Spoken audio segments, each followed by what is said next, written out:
तर 4 दिवसांआधी राजनाथ सिंग आणि शरद पवारांची फोनवरून चर्चा झाल्याचं वक्तव्य वंचित बहुजन आघाडीचे अध्यक्ष प्रकाश आंबेडकरांनी केलंय। ही चर्चा नेमकी कशावर झाली या संदर्भात शरद पवारांनी स्पष्टीकरण द्यावं असंही आंबेडकर म्हणाले।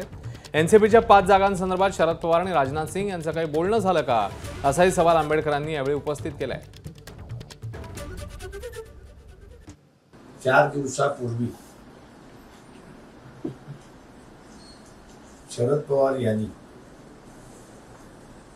राजनाथ सिंग यांना असताना फोन केला। फोनवरनं त्यांची बोलणी आम्ही असताना विचारतोय की ऐन इलेक्शन मध्ये कोणाची तब्येत जरी बिघडली